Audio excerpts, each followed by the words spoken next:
सुप्रभात दोस्तों साथियों। आज आपके समक्ष हम वर्ण विचार वर्ण वह जो हमारी जो हमारे वर्ण विचार हैं अर्थात वह छोटी इकाई है जिसके खंड या टुकड़े नहीं किए जा सकते। इसके पहले मैंने आपको पढ़ा दिया था मौखिक रूप जो हमारे वर्ण के क्या होते हैं, जो हमारे भाषा के मौखिक रूप होते हैं, लिखित रूप होते हैं और सांकेतिक रूप। इसके पहले मैंने भाषा के आपके मौखिक रूप, लिखित रूप और सांकेतिक रूप, उसके बाद फिर हम वर्ण पे आएंगे। वर्ण उस मूल ध्वनि को कहते हैं जिसके खंड या टुकड़े नहीं किए जा सकते, अर्थात वर्ण वह छोटी इकाई है जिसके हम खंड या टुकड़े कर ही नहीं सकते। दोस्तों यहाँ पर देखिएगा, जैसे गिलास है, जब मैंने इसको तोड़ा, ध्यान दीजिएगा ये हमारा गिलास है, तो इसको जब मैंने तोड़ा गी, तो गी में इसमें गा गा गा को मैंने तोड़ा, तो जो हमारा गी शब्द है, जो हमारा गी वर्ण है, यहाँ ये ई में टूटा, फिर ला, ये जो हलंत लगा है इसका मतलब होता है स्वर। इसका मतलब होता है जो हलंत लगा है इसका मतलब स्वर होता है। ठीक है, क्योंकि गी में ई है। ठीक है, तो ई क्या है, हमारा स्वर है ना, जो हमारा आ आ इ ई उ हमारे इस स्वर है। तो स्वर के लिए, स्वर को हम मतलब दिखाने के लिए इसके नीचे हलंत लगा देते हैं।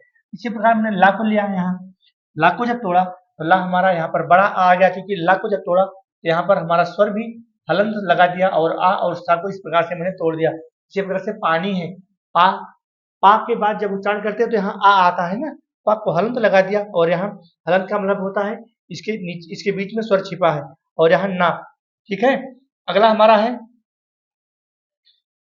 वर्णमाला। वर्णों के व्यवस्थित एवं, ध्यान दीजिएगा, जो हमारी वर्णमाला है, वर्णों के व्यवस्थित क्रमबद्ध समूह को वर्णमाला कहते हैं। तो वर्ण वह छोटी से छोटी इकाई है जिसके हम खंड या टुकड़े दोस्तों नहीं कर सकते, और वर्णमाला जो वर्णों का व्यवस्थित क्रमबद्ध समूह होता है उसको हम क्या कहते हैं, वर्ण कहते हैं।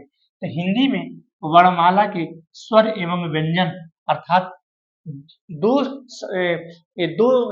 मतलब व्यंजन के योग से बना है। जो हमारी हिंदी वर्णमाला है, स्वर एवं व्यंजन दो वर्णों के योग से बना है, जो हमारा स्वर होता है और व्यंजन। बाकी इसके विभाग तो बाद में होते हैं।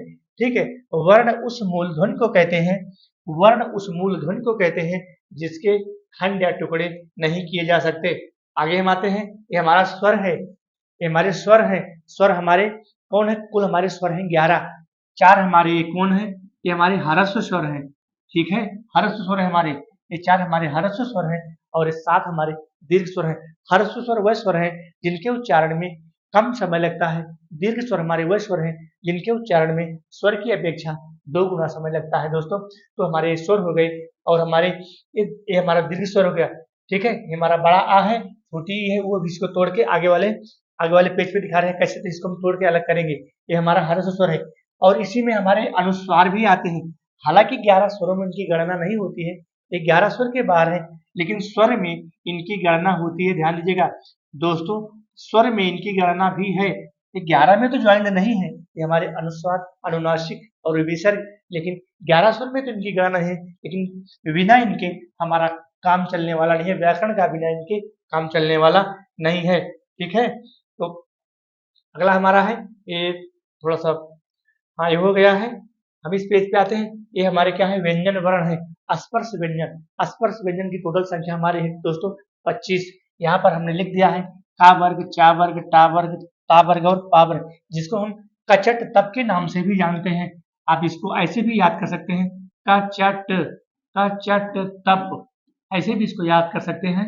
और इस प्रकार से ये हमारा बन जाएगा का वर्ग, चा वर्ग, टा वर्ग, ता वर्ग और पा वर्ग। टोटल सबकी संख्या 5 मिला के ये हमारी हो जाती है 25। इनको हम स्पर्श व्यंजन कहते हैं। ठीक है, इसके बाद हमारा आ जाता है अंतस्थ व्यंजन। अंतस्थ व्यंजन क्या है, जहां पर वायु अंदर से, जैसे या, रा, ला, वा, वायु अंदर से प्रवेश करती है, अंदर से निकलती है, ये हमारे हैं या, रा, ला, वा। और इनको हम या और वा को अर्ध स्वर के नाम से भी जानते हैं। पूछ लेता है कि निम्नलिखित में से कौन सा अर्ध स्वर नहीं है, तो हमारे या और वा अर्ध स्वर है, बाकी बाकी जो भी देगा वो अर्ध स्वर नहीं है। या और वा अर्ध स्वर है। उस व्यंजन पूछ लेगा निम्नलिखित में से कौन उस व्यंजन नहीं है, शा, खा, शा, हा, अर्थात जो इसका उच्चारण है यहाँ कंठ से होता है, गले से होता है, तो ये हमारे क्या है, ये अंतस्थ। दोस्तों अभी हम इसको बेसिक बता रहे हैं, बाद में सबका विस्तार करेंगे, ह्रस्व स्वर का, दीर्घ स्वर का, प्लुत स्वर का, जितने भी हमारे स्पर्श व्यंजन है उसका भी विस्तार होगा। लेकिन अभी हम बेसिकली इसको पढ़ा रहे हैं संयुक्त व्यंजन। ये हमारा क्या है? संयुक्त व्यंजन, जो हमारे छत्रज्ञा है, छत्रज्ञा। और इसको हम तोड़ेंगे तो क धन सा में टूटेगा, क धन खा में टूटेगा। इसके नीचे हलंत लगा है क्योंकि यहाँ हमारा स्वर छिपा है ना। क धन खा, त धन रा, ज धन ञा और शाधन रा। क्योंकि ये जो हलंत का मतलब है, यहाँ पर हमारा क्या छिपा है? स्वर छिपा है। हलंत का मतलब है यहाँ पर हमारा क्या छिपा है? स्वर छिपा है। और ये हमारा हो जाता है उच्छिप्त व्यंजन ड और ढ। ठीक है, अगला हमारा है वर्णमाला के भेद। दोस्तों अब हम आ जाते हैं वर्णमाला के भेद। अब धीरे धीरे हम वर्णमाला की तरफ बढ़ रहे हैं। ये हमारी वर्णों की माला है, ये हमारी क्या है? वर्णों की माला है। तो ये हमारे कुल मिलाकर के हमारे दो भाग हो जाते हैं, स्वर और व्यंजन। वर्ण क्या है? वह छोटे से छोटा रूप है, वर्ण वह छोटे से छोटा रूप है जिसके हम खंड या टुकड़े नहीं कर सकते। तो वर्णमाला क्या है? वर्णमाला की कुल मिलाकर के दो हमारे भेद हैं, स्वर और व्यंजन। स्वर क्या है? जिनका उच्चारण, अब स्वर हमारा तीन भागों में बट जाता है, हर्ष स्वर, दीर्घ स्वर और प्लुत स्वर। हर्ष स्वर क्या है? जिनके उच्चारण में सबसे कम समय लगता है, अर्थात उनके मुख से वायु कम मात्रा में निकलती है। हर्ष स्वर हमारे हैं छोटा आ है, छोटी ई है, ऊ है और ऋषि है। दीर्घ स्वर अर्थात दीर्घ स्वर ऐसे स्वर हैं जहां पर हर्ष स्वर की अपेक्षा वायु अधिक मात्रा में निकलती है। जो हमारे ये हमारे 7 क्या है? ये हमारे दीर्घ स्वर है, 4 हमारे क्या है? हर्ष स्वर है और ये हमारा प्लुत स्वर है जिसको हम ओम कहते हैं। ओम सहनाव, ओम सहनव भुनक, ओम पढ़ते हैं ना, जो ओम शब्द है अर्थात हर्ष स्वर और प्लुत तीनों की अपेक्षा, अर्थात इसमें 3 गुना समय लगता है, इसको हम कहते हैं प्लुत स्वर। और ये हमारे व्यंजन है स्पर्श व्यंजन, जिनकी संख्या 25 है, अंतस्थ व्यंजन जिनकी संख्या 4 है, उस व्यंजन इनकी भी संख्या 4 है। ठीक है दोस्तों, इस प्रकार से हमारे स्वर हमारी वह ध्वनियां हैं, नोट करना दोस्तों, स्वर हमारी वह ध्वनियां हैं जिनके उच्चारण में हवा बिना किसी रुकावट के मुख से बाहर आती है, बिना किसी रुकावट के मुख से बाहर आती है। और उच्चारण में लगने वाला समय, ठीक है, उच्चारण में लगने वाले समय को हम 3 भागों में बांट सकते हैं, जो इसके पहले भी मैंने बता दिया। ह्रस्व स्वर, दीर्घ स्वर, प्लुत स्वर। अर्थात ह्रस्व स्वर में कम समय लगता है, दीर्घ स्वर में इसकी अपेक्षा 2 गुना समय लगता है और प्लुत स्वर में दीर्घ की अपेक्षा 3 गुना समय लगता है। दोस्तों इस प्रकार से हमारे ह्रस्व स्वर है, जिन स्वरों के उच्चारण में, दोस्तों नोट करना, जिन स्वरों के उच्चारण में सबसे कम समय लगता है उनको हम ह्रस्व स्वर कहते हैं। ह्रस्व स्वर को हम मूल स्वर के नाम से भी जानते हैं। किस स्वर के नाम से जानते हैं? मूल स्वर के नाम से भी ह्रस्व स्वर को मूल स्वर के नाम से भी जाना जाता है। इस प्रकार से ये हमारे क्या है? ह्रस्व स्वर है। अर्थात जब हम इसका उच्चारण करेंगे, आ कम समय लग रहा है, ई कम समय लग रहा है, ठीक है, ऊ कम समय लग रहा है, ऋषि यहाँ भी कम समय लग रहा है। तो इस प्रकार से हमारे ये क्या है? ये ह्रस्व स्वर है। और ये हमारे हैं दीर्घ स्वर। दोस्तों समय को बचाने के लिए मैंने इसको पहले नोट कर दिया था, बाकी जब मैं लिखता तो टाइम ज्यादा लगता है, इसलिए दीर्घ स्वर क्या है?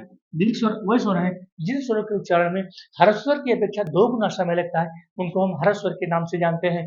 ठीक है, ये हमारे जो है 7 हमारे क्या है? ये हमारे 7 क्या है? ह्रस्व स्वर है। जब इसको हम तोड़ेंगे तो छोटा आ में टूटेगा, छोटी ऊ में, ऊ और ऊ में, और जो ए है आधन ई में। यहाँ ध्यान देना दोस्तों, बहुत बारीक चीजें हैं, ये कभी कभी फंसा देता है। ए जो हमारा ए है जी टूटेगा तो छोटा आ में टूटेगा, तो बड़ा आ में, छोटा आधन ई में टूटेगा, और आई जब टूटेगा तो आधन ए में टूटेगा, आई ओ औ। इसी प्रकार से आधन ऊ में टूटेगा, जब बड़ा ओ टूटेगा तो यहाँ टूटेगा, अर्थात औ में, आधन ओ में टूटेगा। और जो हमारा प्लुत स्वर है, ये दीर्घ स्वर की अपेक्षा यहाँ इसमें 3 गुना समय लगता है, इसको हम प्लुत स्वर के नाम से जानते हैं। ठीक है, अगला हमारा है, बस दोस्तों यहाँ तक हमने, बाकी हमारा दोस्तों अगर हमारा वीडियो आपको अच्छा लगे तो लाइक करना, सब्सक्राइब करना। इसके बाद हम अगले वीडियो में आपको लेकर के उपस्थित होंगे। ठीक है, व्यंजन वर्ण हम अगले वाले वीडियो में जो हम आपको पढ़ाएंगे, अल्प प्राण, महाप्राण और जो हमारे घोष है, सघोष है, इस वीडियो को लेकर के हम अगले वाले वीडियो में उपस्थित होंगे। अभी पढ़ाते तो वीडियो ज्यादा बड़ा हो जाता, इसलिए मैंने इसको थोड़ा सा संक्षेप में किया।